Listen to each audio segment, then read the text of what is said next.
But then when I heard your show, I was like, wow, here's people who are actually doing something about it. And it sounds like it's working. So I was just fascinated by that. And I still am, because with each radiothon and getting to know you more and more and hearing your shows, it is working, obviously. And it's something that I wish the whole world knew about and adopted it.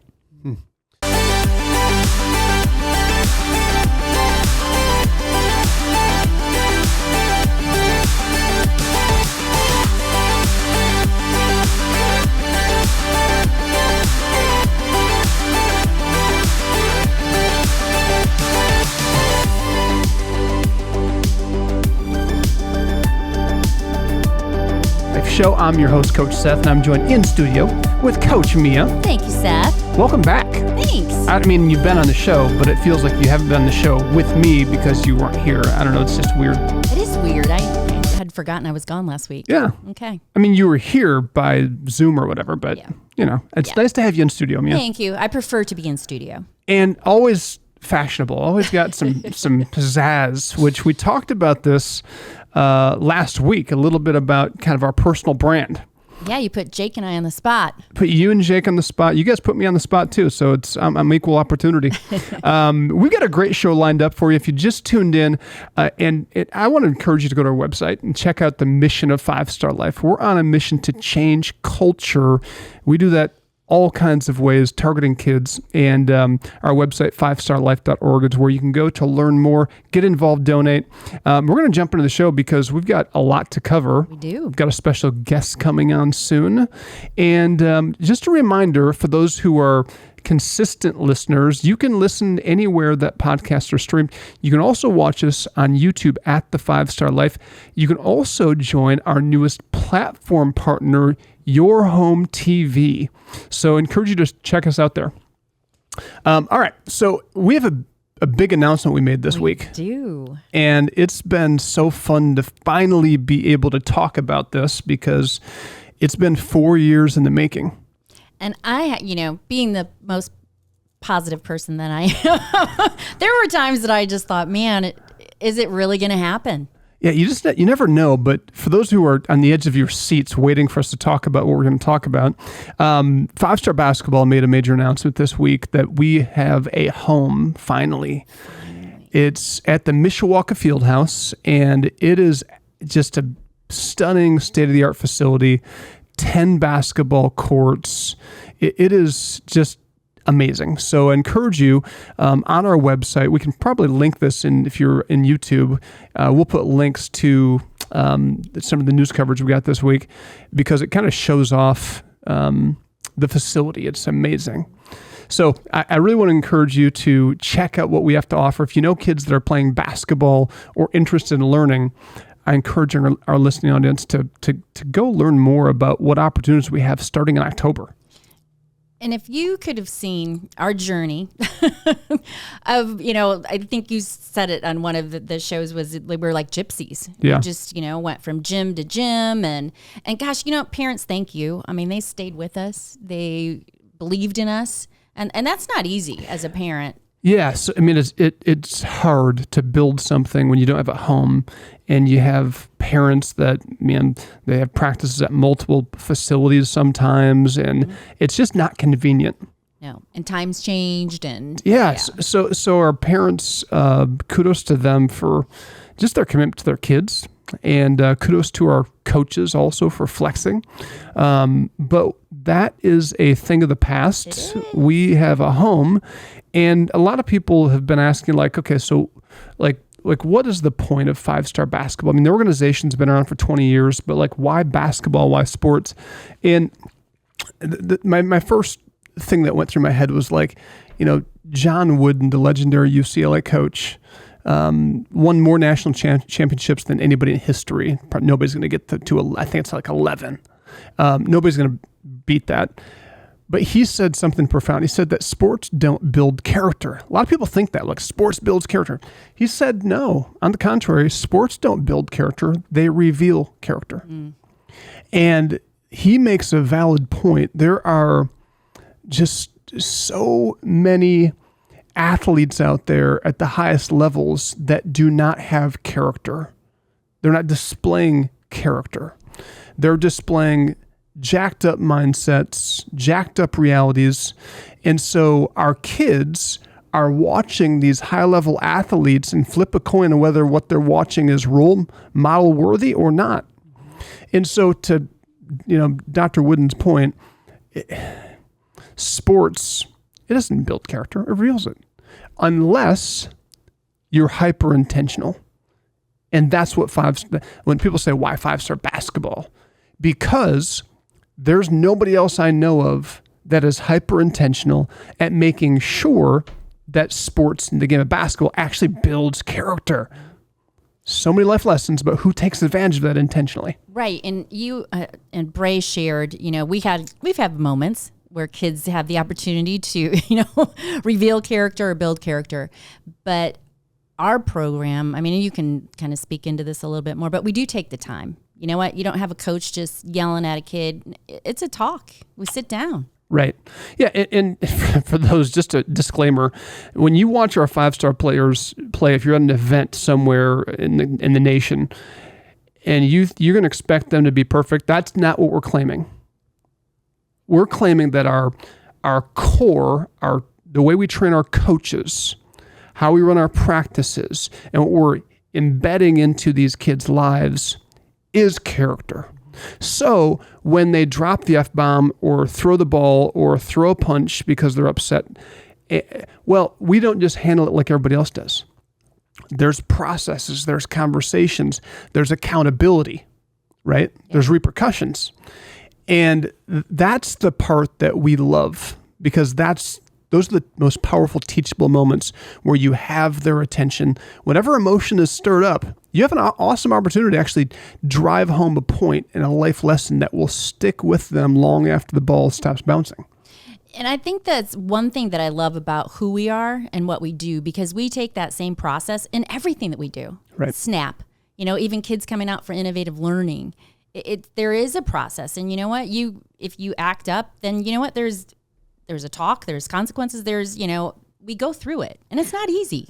Yeah. So things like melting down, things like tantrums, all those things are addressed, and we stick with them through the process.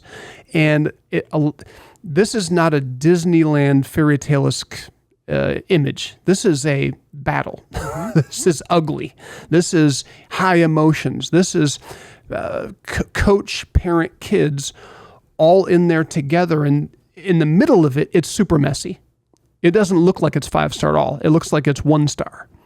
But the key is we stay in there, and over the course of hours and days, we get to the right place. Now, they have their own choices to make, how they're going to receive it, how they're going to respond. But again, that's part of the process. And you know what, too? We give them a choice. And I think there's two ways to do that. I think sometimes, as a parent, you give them a choice, but you don't stick to the, you go to the easier choice. Whereas I believe as 5-star, we truly do lay out both sides, and it's like your choice. Your choice, and we're upfront. So before players commit, or as they're committing, they sign a player and parent contract. It lays out 5-star's commitment to them. Here's what we're going to do. We're going to live by these 5 core values. We're going to instill these things into you. We're going to give you schedules. We're going to stick to our schedule. We're going to be there for you. And we expect the same of you. We expect a certain GPA. We expect, really high attendance. We expect you to honor these values, live by these values. And that means you're not going to hurt your teammates. You're not going to hurt your coaches. You're not going to talk behind their back. You're going to have integrity and bring things to the coach face to face. You're going to start to do it the right way. This is all in the contract. And we go over this ahead of time, and it saves so much drama. Why? Because when you go through that and you sign off next to all those check boxes, you know what you're getting into. And so before you're open, this is a testament to our parents. Our parents are incredible. And I would say one of the reasons they are so incredible is because they won't agree to it. We get the parents that will agree to it. Mm-hmm. Those who don't want to abide by these things, it's not for them. Right. And listen, my girls did travel ball.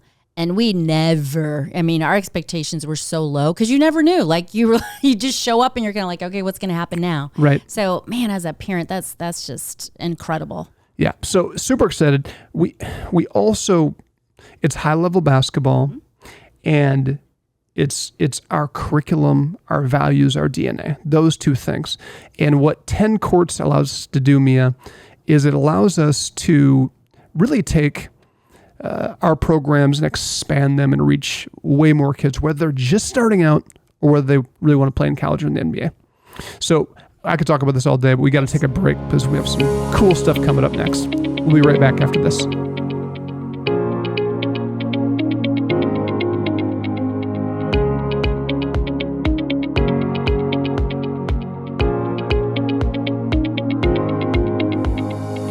Did you know that you can bring the values, lessons, and mindsets Coach Seth discusses on the 5 Star Life podcast to your local community? Schools are searching for programs and content that work. Just a simple introduction to your teacher or principal could be a game changer in your community. Inquire at 5starlife.org and someone from our team will be in touch.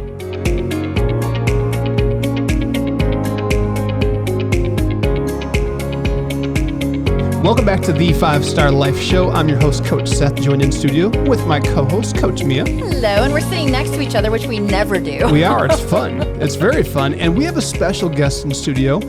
Laura Smith is in the house, and we are so excited to have you. Thanks for joining us. Oh my gosh, I'm so excited. I never get to be on someone's show. Everybody's always on my show. And for everybody that listens to 95.3 MNC, obviously you're like a celebrity. You're a star. You're a very regular voice. So they're like, we get to hear Laura on 5 Star Life Radio. How cool is that? Oh my goodness. No, this is a huge honor. So, but for everybody else who listens to our podcast or watches on YouTube or at your home TV, Laura is an incredible woman. She's a donor of ours, but she's, as I just referenced, on local broadcasts, on radio, and she's got just a great heart for kids, and has been an incredible addition every year for the last 12 years. The 95.3 has done a radiothon for us, and you have brought so much life to the radiothon. Oh my goodness. That radiothon, it just makes my heart sing. It is like something, it's what now? Is it the third year I've done it with you or second? I'm trying to think because I've been there 2.5 years. So, okay, it must be, I've only done 2, but it feels like I've been doing it forever just because I love it so much. I heard your show before I even started working at 95.3 MNC, and I was like, who are these people? And listen to what they say and look at what they're doing in the community. And it really kind of amazed me. So I just felt so incredibly excited to be a part of that radiothon, which, by the way, did you hear the news? No. We were nominated by we won. I think we won from the Indiana Broadcasters Association for best public service. Oh, that's awesome. Yes, You guys for so the radiothon this past year with you guys. That's awesome. With you guys. Oh, that's cool. Yes, we're getting the award next week. Very congratulations. cool. Congratulations. You should come with us. It's because of you. That is so cool. I love to hear that. You guys deserve that so much. It's because John cut his mullet.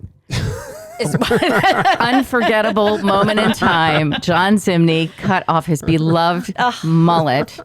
And yes, and I still have it on video, which we can use for bribery somehow, some way. Well, that'll be great promotional material for the next radiothon. There you go. Yep. Absolutely. I want to shift gears a little bit, and I want you to talk a little bit. By the way, this is totally unscripted.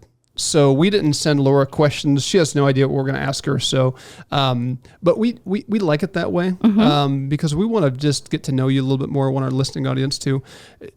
Let's talk a little bit about when you first heard about 5 Star Life and what made you say, man, I want to get involved.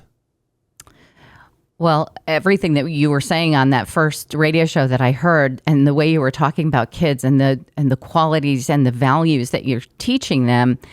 And it's something that, I think so many of us, we harbor this sort of fear and worry for our children and the state of the world right now and everything. We carry it around with us and it's just always kind of heavy there. But then when I heard your show, I was like, wow, here's somebody, here's people who are actually doing something about it. And it sounds like it's working. So I was just fascinated by that. And I still am, because with each radiothon and getting to know you more and more and hearing your shows, it is working, obviously. And it's something that I wish the whole world knew about and adopted it. Talk a little bit about Laura and how, you're a radio personality. Where did this journey start for you? It actually started, I lived in New York, believe it or not, for 40 years.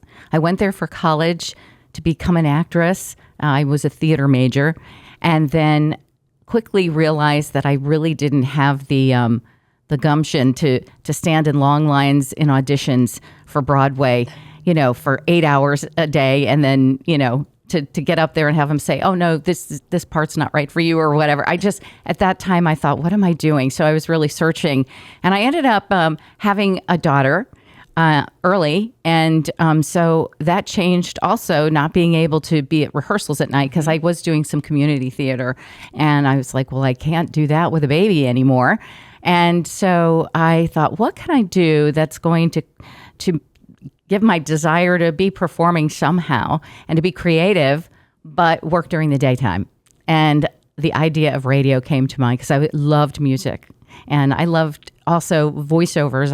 I thought about doing voiceovers in my life. So I started doing voiceovers and radio pretty much in the same decade. I did voiceovers first and then morphed into radio. And so this is my 28th year. Wow. Well, you have the most amazing radio voice. Oh, you really do. It is beautiful. Well, that's funny. About that a lot. Really? Because Yes.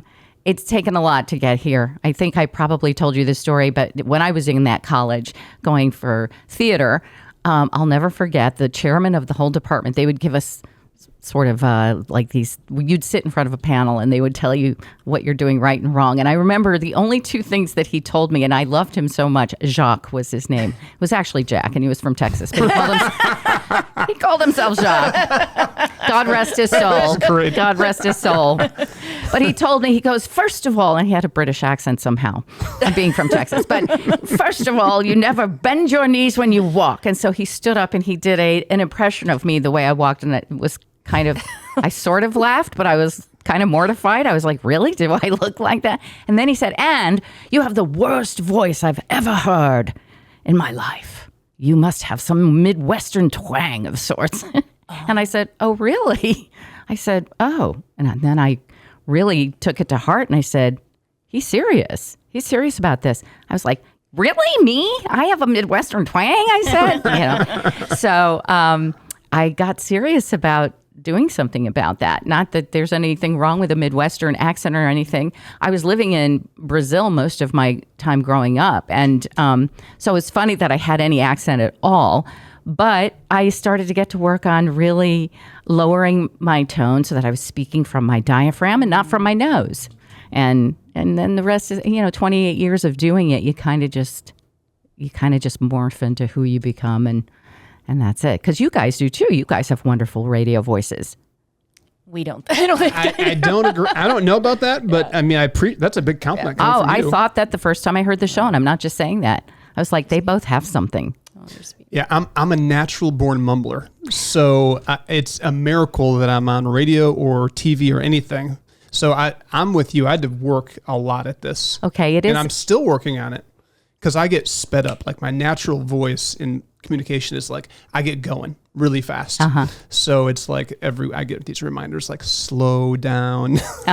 You get excited. Yeah. Yeah, but I always think you're very articulate and cogent, and you have a beautiful. You're just a beautiful high timbre, but it's lovely to hear. You're both speaking from your heart all the time as well. So I think that has a lot to do with it. Oh, thank you. So school, I mean, you went to school to perform. I mean, you wanted to be on a stage in front of a mic, using your creativity. And I love that. Where did that dream or desire come from? I think my family. I had a grandfather who was a banjo player, and he was in a barbershop quartet, and he looked like a movie star. So he was a singer. My mom and her sister were dancers as kids, and they loved to tap dance, and they did that for years and years. And my father was a great speaker. He was almost like a motivational, he was a businessman, but he was very motivational when he spoke and everything. I don't know, maybe part of it is just genes. And they have both had really interesting voices. And my mother used to love to read the books to us when we were little because she said she could play the characters and stuff. So it's just, I think you're kind of born with that or whatever. But my first play was Little Red Riding Hood in the first grade. And I just kind of went from there. What would you say to kids who have similar dreams, desires? We have a minute before our break. I'm not giving you much time here. We can come back to it if we need to. I'm sorry. What would you say to kids who maybe have an inkling of like, this sounds really interesting. I'd love to perform in some way. What would you say to them? What advice do you have for them? If you feel it, if it's something inside, explore it, experiment with it, because not everybody is an athlete. And I think that's something that I learned very quickly. I just felt more comfortable and more excited around creative and artistic pursuits, whether it was writing or photography or acting and singing. I was always in the choir. I was always in and out. I just loved the idea of performing and bringing art to life. Very cool. I was well-rounded. I was the yes kid. I was in the plays. I played sports. I did it all. We're going to come back with more Laura Smith. I have some more questions just after this.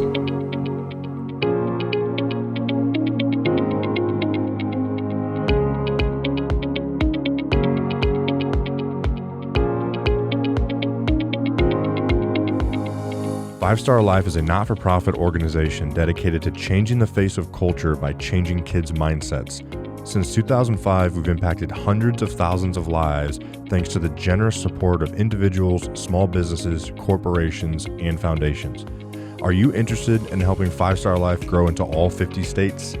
With your donation or introduction, you can help bring Five Star Life to your community, school, and state. Go to fivestarlife.org and send us an email today. That's FIVESTARLIFE.org. Welcome back to the 5 Star Life Show. I'm your host, Coach Seth, and I'm joined in studio with my co-host, Coach Mia. Thank you, Seth. And we've got a special guest, Laura Smith is in the house. Oh, thank you. I love being here in your house. So, we're actually filming a series for kids right now entitled Transformation. That's the theme. And it's just all about metamorphosis and transformation and change. And I want to talk a little about, you had this dream to perform, to use your creativity. There's a lot that has gone on into becoming Laura Smith and having a 30-year career in the industry. When you think about transformation and change, we live in a society that they want it fast. We want change fast. Talk a little bit about the changes, maybe some of the significant major changes that have shaped who you are today, maybe professionally or personally. Mm-hmm. Well, I think when I did finally make the decision to start in radio, for me, I started at the smallest radio station on the planet. It was like 10 watts, and I kid you not. It only reached half of the town. It was in Greenwich, Connecticut, which was like 10 minutes from my house, and it could only reach half the town. That's how small it was. In fact, they are still the producers of my weekend show now, The Way Home. So I was there, and I had this drive. I had a dream. I wanted to make it to the big time, so to speak. So I just kept paying my dues. I kept learning every single thing I could about the business, and I would hop from one station to then another bigger station and a bigger station. And I just knew I wanted to get to New York City. That was my goal. And I wanted to be on the biggest music station. And then I got into talk radio. And so after I was on the biggest music station, I switched to talk radio. I'm sorry. So let's slow down here. I don't want you to be modest. So you started with was it music station at first? It was smooth jazz. I was a disc jockey on a smooth jazz station, on a teeny weeny station. And I was the copywriter. I would write the commercials in the morning. I would jump on the air and do a 4-hour disc jockey for smooth jazz. And then I would jump off and produce the commercials on reel-to-reel tape that I had written in the morning and voice them. So that was the beginning. But then I just had this goal, and I did everything from praying to writing down 400 times. I am at 106.7 Light FM. I am at once. I did all these things to prepare myself, and I made it. By the grace of God, I made it into that station, which is one of the biggest radio stations in the world.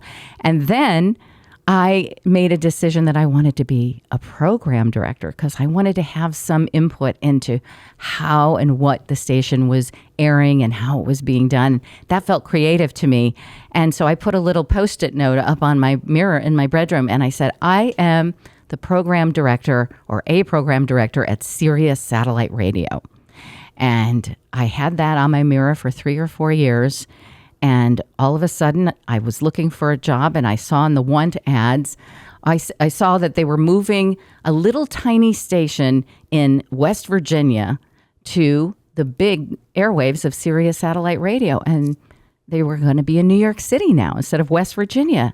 And I looked at that and I said, oh my gosh, it was the one radio station that I liked that was all about sort of spiritual things and positivity, positive living. And so I sent my resume, and I just kept calling. It was classic, keep calling every other day. Did you get my resume? Did you get my resume? And I was hired by the miracle of God. I ended up being the program director and having a daily show on Sirius, which is now Sirius XM. Wow, that is so cool. This is fun because I'm learning. Like as you're like, there's all the stuff I didn't know about you, and so Sirius XM, you're the program director there, and of one channel, of a channel. You had your own show, which is incredible. Let's talk and open this up a little bit too. I mean, I'm hearing you talk about transformation, and there's a lot of work ethic that goes into change. Like we want good change, not bad change. Were there any moments where, I'm thinking about kids who want things fast and think it's really easy to be successful. What was it like? Was it painful? Was it easy? Was it both? It was both, because I had so much joy in the fact that I was actually doing what I had dreamed about doing. Once I made a decision that radio was it for me, I was always joyful that I was actually doing it, but it was not easy, especially in a place like New York City. You know what they say there, if you can make it there, you can make it anywhere. There's a lot of competition. And there were some moments that were just, that were hard, where a program director maybe would not be very nice or tell you something you didn't want to hear, and you'd be afraid you'd lose your job. But there were so many wonderful signposts along the way. I got to meet Delilah, who, was very funny. When I met her at a car dealership, she was doing a remote broadcast, and I was on the air back at the station. So she was listening to me on the air. And when I walked in to meet her, I was like so nervous because I'd been listening to her for so long. And she goes, oh my gosh. She goes, you sound exactly like me. But she said a choice word that you wouldn't expect Delilah to say. Not our Delilah. No, not that Delilah. But she was, so there were moments like that kind of kept me going, even when I thought, I don't think I'm ever going to make it. I don't think I'm ever going to make enough money to live on. And then something beautiful would happen. And I was always working a few jobs at a time. So the transformation came more of an inner thing. I think it was kind of growing and maturing as a person, because I was a single mom at the same time I was starting the career. So I started my career really late. I was 36 when I started. And by that time, my daughter was 8 years old, and I felt like I could branch out a little bit more. So a lot of the transformation was me gaining confidence, growing up. While I was raising my daughter, I was still growing up. And but there were so many joys, as well as times that it was tough and tears. I remember one time I had needed a new job, and I was like convinced I'm going to be in New York City this time. This time I'm going to be in New York City. And it didn't come through. So I ended up getting a job in Poughkeepsie, New York, which is about 2 hours in the opposite direction. And I would cry all the way up there and all the way back. And it was just, but right after that, on the heels of that job, was the job in New York City. So you have to have those patient moments where you just, even when you feel like you want to give up, you don't. You just don't give up. What was it though? Because I hear these things, and I mean, I wanted to live in New York City too, and but I didn't have what you have. I didn't like push and like I'm going to get there no matter what. I mean, was it faith? Was it support? Like, what was that driving force? All of inside? that. Yeah, I had the most incredible parents. I had the type of dad who I said I want to go to school for advertising, and he said, "But you're such a wonderful actor. Why would you do that? Why would you pick something like that when you're a great actress?" How many parents actually encourage their children into the theater or performing arts? But that's the kind of person he was, and my mother too. So they encouraged me. That was the one thing. And yes, faith. I'm all about God, and I can't do anything. I do nothing. I have gotten nowhere without God. Have you always been there at that place, like relying on your faith? Yes. Or it's just, was that a part of your family as well? Not necessarily. Not necessarily. I believed in God since I was a little girl, in Jesus. I used to go pray with these neighbors of ours. We lived at Simonton Lake here in Elkhart before I moved to Brazil at age 6. And there was this woman, and she used to call all the neighborhood kids over to say prayers. And I would say to my mom, I'm going to go over to the Dentlingers and pray. And she'd be like, why? She goes, everybody's out playing. Why don't you go play, not pray? I was like, no, I like it. I like being there. And that was the first time I saw a picture of Jesus. And we would just sit around in the circle. And I remember that like it was yesterday. It just changed my life. It was just the best thing. I don't know why. I just was drawn to that. I love that. There's so many things that are so teachable for kids.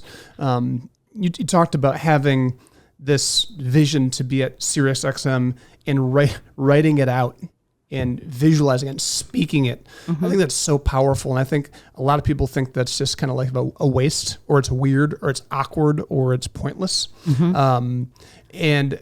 There's so much research behind that, how powerful that is. Yes. I've always been, I've been a student of Christian Science for 42 years, and that's a metaphysical basis of believing in God and believing that everything is possible. And they talk a lot about, the positive, affirmative type of thoughts, and that a lot of what happens in your life is a function of your thinking. How are you thinking about this? And I went out actually, and this wasn't religion, but this was a kind of a spiritually oriented place called the Love Center, which was out in San Diego. And this couple would teach, but love meaning divine love, like the love of God type of thing, but not necessarily religious, just teaching the concept of love and living a life that brings you joy. And so I remember one of the exercises was write down your perfect day from the moment you wake up, everything from what are you wearing? What are you eating for breakfast? Where are you going? Who are you talking to on the phone? What does your work look like? Are you going to a job? If so, where is it? What does it look like? And then all the way to when you go to sleep, write every bit out of it. What would be your so-called perfect day? And I remember I did that. And so in that perfect day, I had, of course, all the things the way I was dressing and everything, but I said, I'm going to, and this is while I was working at that station in Poughkeepsie, New York, which is kind of up in the farmland area, and which is nothing wrong with that. It was just, I wanted to be in the heart of New York. And I wrote, I'm in a very tall building in the middle of New York City, and I am creating content for the air, and I am wearing all these beautiful clothes, and I have wonderful creative people and talented people I'm working with, and I'm a program director, and I can't remember what else. I just remember all of that. And then I leave it around 6 o'clock. Oh, and I did put this. I start at 10 in the morning because I'm a night owl. I start at 10 in the morning and I work until 6. Do you know that I think 2 years to the day that I did that thing in San Diego, and I wrote that down, I was working on 40th Street in Manhattan. This is after being in Poughkeepsie, New York. I was on 40th Street in Manhattan on the 26th floor. I was the program director and the operations director, and I had my own show on SiriusXM, and I was creating all this content with we had a cable TV station. We had it was a huge brand. It was called Lime, Healthy Living with a Twist. So it was healthy living plus spirituality. And so I did that, and that was it. And it just, and I really think it had, and I started at 10 a.m. The hours were for the whole company 10 to 6. 10 to Wow. 6. Manifestation. And we got to take a quick break, and we'll come back with more Laura Smith right after this.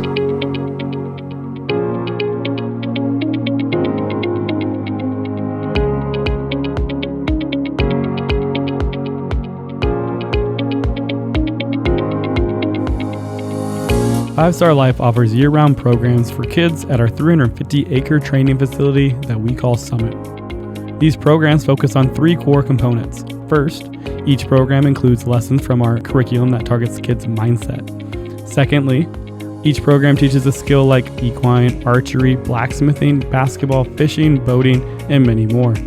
Thirdly, our programs connect kids to mentors we call coaches who are trained to help kids live a 5-star life.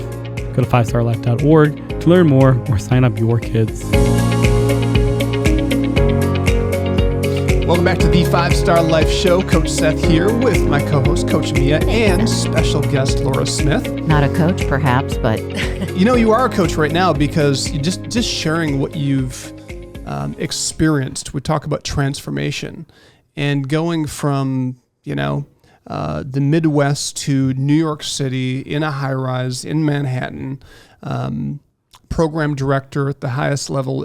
It's all because you have this hunger and this desire to, and this is my interpretation of this, to live what I call a 5-star life. Like you don't just, you didn't settle for just, well, this isn't working. I now have a child to raise. I'm going to let that hold back my dream, my vision, and my gifts from coming out to the full. Let's talk about that a little bit, because so many people live not only in regret, but they take their dream and their desire and even their gifts and their talents and they put them on the shelf. How did you not get stuck in that trap? that I have goosebumps because there is an exact moment in time when I made that decision. So I had been floundering a little bit after college, deciding I don't think I can do the Broadway auditions all the time and everything. This was before my daughter came along. And then she came along and I realized I couldn't do that full time anymore. So I did all sorts of ancillary jobs. I was a waitress for 5 years.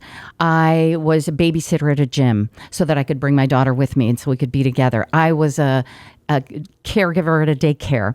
And then I became an owner of a little tiny gift shop because my sister lived in Indonesia and she would send me these things from Bali and I would try to sell them. And that is the place where I made the decision of a lifetime. And I'll tell you exactly how it happened because it was... I teach it now when I teach in university or anywhere, when I'm with kids, I always tell them this story. I was in the chair and I wasn't selling enough in the gift shop to make enough money to live on.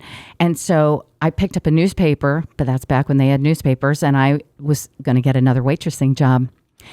And I remember closing my eyes and almost with tears in my eyes, and I go, if I call a restaurant and get another, not that there's anything, I still love waitress. I love serving people. So it was awesome.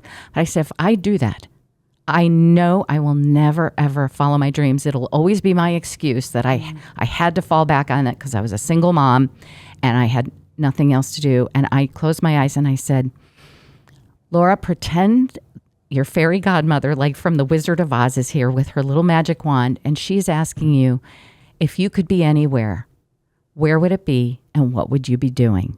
So I closed my eyes. I put the newspaper down on the table, closed my eyes, and I envisioned the magic wand in front of me. And I thought, that's when I had this vision of a radio studio. And I thought, well, that's weird because I don't know anybody in radio and I wouldn't know how to go about that or anything. But I thought I got a chill of good feelings, like I want to be in a radio studio because of the microphone, because of playing music, which I love, and being in that kind of atmosphere. So what did I do? I picked up the phone book because this is, really a long time ago, 30 years ago, and I called a radio. I looked under radio stations And I called the first one and no one, they said, yeah, I'll be back. I said, hi, I'd like to know if maybe I could come and train or whatever. And they never got back on the phone. So I called the second one and I said, I better have a good line. So I'm going to tell them, hi, I've done one voiceover in my life and I was a theater major. If you want to train me, I will work for free. So that's what I said. And this man answered the phone and I gave that exact line. And he goes, when can you start? And I said, tomorrow? And he goes, great, I'll see you at 10 o'clock. Oh my There's gosh. that 10 o'clock again.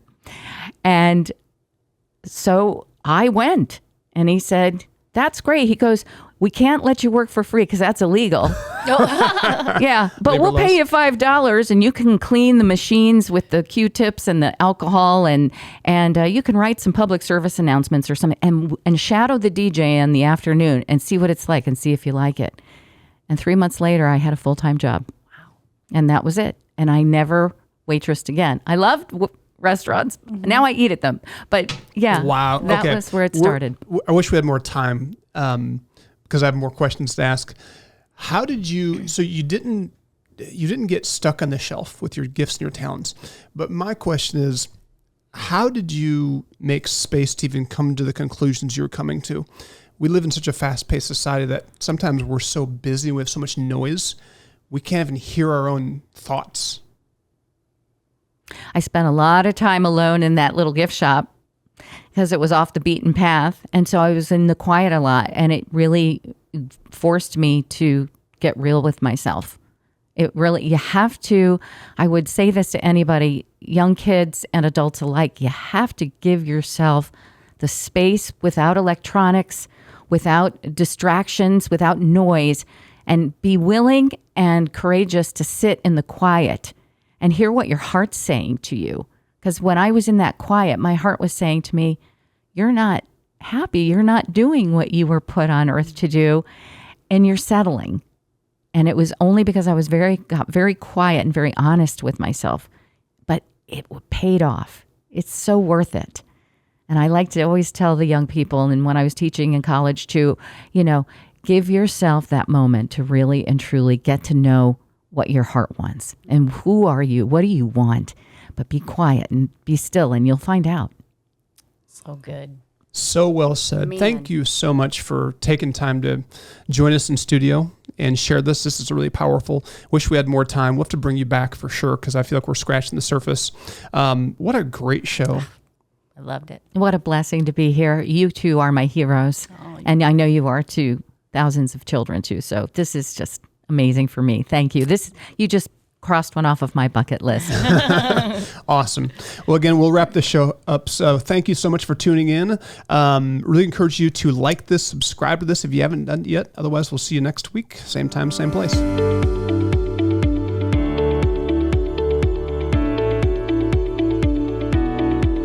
At 5 Star Life, we are changing the face of culture through education and sports by changing the most important piece of a human being's life, their mindset.